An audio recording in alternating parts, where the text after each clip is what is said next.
Alright, so we've covered our ideal process for improvisation. So how do we start implementing this stuff and putting it into practice? Let's have a look. As in our last video, there are some prerequisites for these exercises.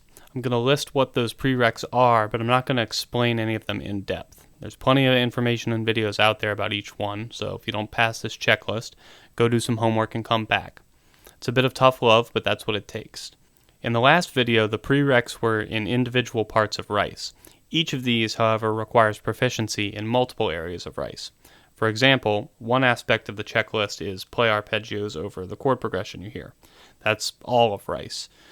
Some of them may be a tall ask depending on your skill level, but they're necessary, no matter how much time it takes. Let me be clear though, this checklist won't make you a good improviser. To me, it's the minimum amount of proficiency you need just to be mediocre. Really improvising well is about progressing beyond these things, but you can't do that until you can do them. Or, as the old adage goes, you have to learn the rules before you can break them.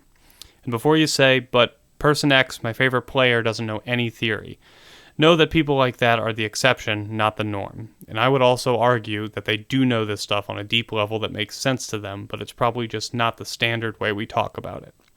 Alright, let's see the checklist. First, you need to have a solid understanding of basic music theory. Nashville numbers, common chord progressions, arpeggios, scales, etc.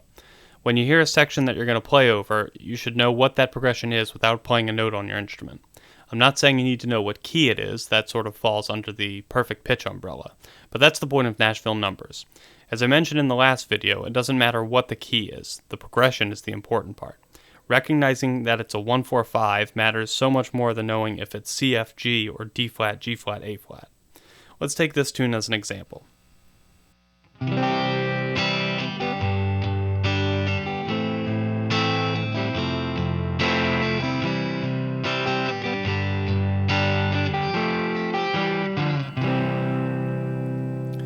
This is one of the most common progressions in pop music. If you can't figure out the Nashville numbers of those chords without your instrument and can't subsequently figure out the key quickly, you'll need to spend some time working on it. You need to be able to play arpeggios over the corresponding chords. With this and the next two items on the list, you can start with simple rhythms and then start varying them when you feel ready.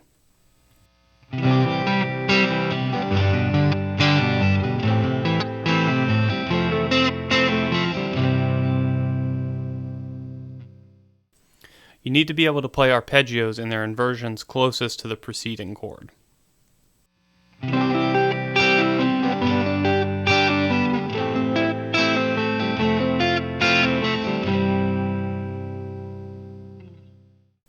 You need to be able to play scales. I'm not saying you need to know every melodic minor option for every chord, but especially if a song is mostly diatonic, you need to be able to play in the key, aiming for target notes over each chord. There's a million ways to practice scales, so pick your favorite and start shedding.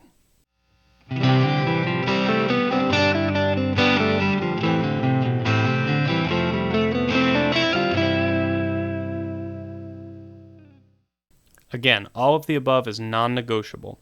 If you can't do one or more things on that list, you've got some work to do. That's okay, every great improviser has been there, but there's no shortcut for it. When you're working through that checklist, those things don't have to be perfect every pass or hold up under a microscope like a Bach piece, but you need to have a decent level of proficiency at them. One more thing, you also need to be learning melodies and solos by ear. When I use the word transcribe, this is what I'm referring to, though literally the word means to write them down. I don't think it's imperative to do that, but you need to be learning lines by ear and adding licks to your repertoire. There's no benchmark for proficiency in this category. It's just an ongoing thing that you need to do. We'll talk more about this in depth later in the series. Again, all of this stuff will not make you a good improviser, but it's your foundation, and without it, you're not going to advance. Now, let's start making some real progress. Okay, so now that we've got our prerequisites out the way, the real pitch of this series is convincing you how to change the way you think about improvisation and what you're thinking about while you're playing. Let me explain. If you're asking, should I improvise with chord tones or scales? Stop. You need to know both. Yeah, I know, but which one should I think about when I'm improvising? Well, both, sort of. The relationship between chords and scales is inseparable. Melody is horizontal harmony, harmony is vertical melody. Chord tones are the targets, but scales serve as the connective tissue that allows us to traverse the highway. Using only chord tones means your phrases will sound jumpy and disjunct. Using only scales will yield entirely linear and boring phrases. All good melodies have both skips and steps. But to be honest, when we're improvising, playing the right notes isn't the top priority. The top priority is making cohesive, relevant statements. You may say, well, to do that, I need to play the right notes. But that's only partly true. Because we're aiming for phrases that somehow relate to the preceding phrase, by default, rhythm is the most important. This is the part of the video where some of you will stop watching and say, my time's fine, rhythm isn't my problem. Here's why you're wrong. Melody cannot exist without rhythm, and we cannot have any semblance of theme and variation without cooperation from both rhythm and melody. Furthermore, we can make compelling and coherent statements with rhythm alone. All of that to say that if you're not making rhythmic statements that are relevant to each other, the notes won't matter. So, how do we practice thinking about chord tones, scales, and rhythm all at the same time? Well, we have to prioritize. Our top priority is grabbing the rhythm of our statement. As I mentioned, our statement would not exist without its rhythm. Once we got that down, we need to get the notes.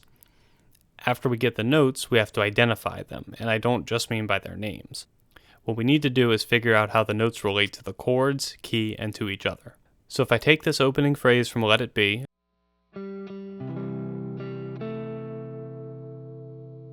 I would observe that the notes G and A are the 5th and 6th of the chord and the scale.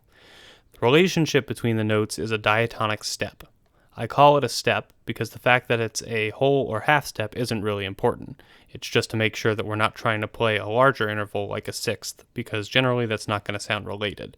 It's not that it'll sound bad, it just won't really sound like it has anything to do with our theme. Now, when we shift this fragment to fit the next chord, it's important to go somewhere close to our starting point. This is where practicing arpeggios and their nearest inversions is very helpful. What will happen if we go from 5 to 6 on every chord is that our playing will sound very jumpy.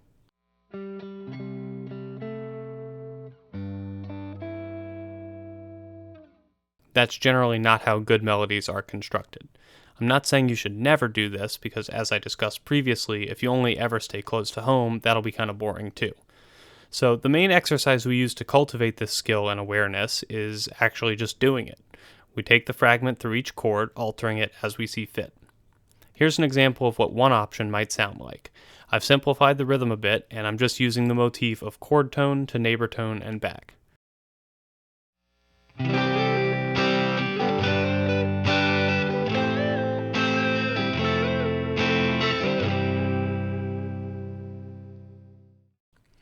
Now, this is only one of nearly infinite possibilities.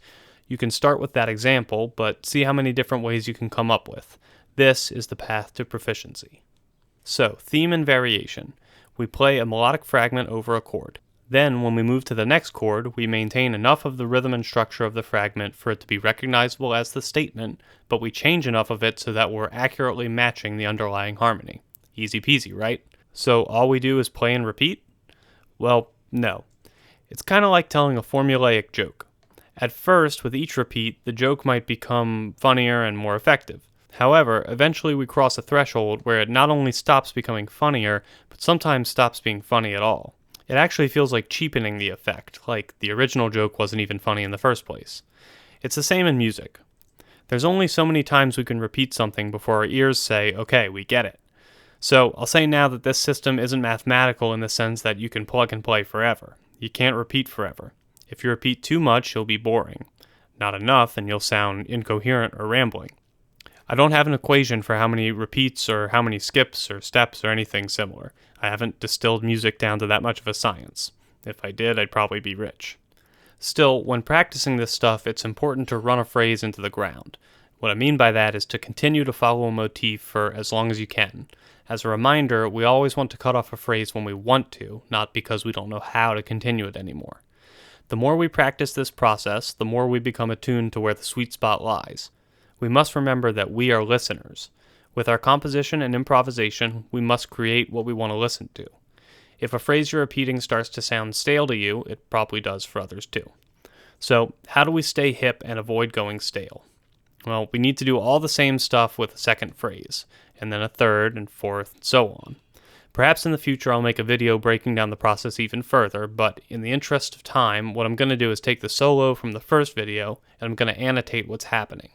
I'll mark each motif with a number and each variation with a letter. So theme 2 would start at 2A, and the first variation or shift of the fragment would be 2B. Let's do it.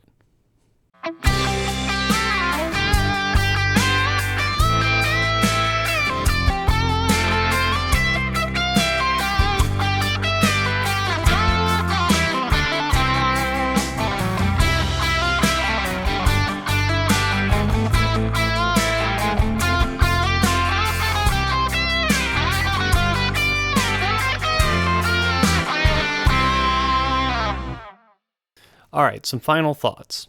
You'll notice that occasionally I return to something that bears a strong resemblance to the written melody. That's almost always a good thing to do. There are also multiple ways to add interest to a theme so that it doesn't sound so vanilla. These include techniques such as rhythmic displacement and chromaticism. There's plenty of content about this stuff on the net, and maybe I'll make some videos of my own in the future. Also, you're going to need to mess around and learn how to add rhythmic interest without your theme becoming unrecognizable. Especially when we start adding chromatics, we're going to get a lot more triplets and double time.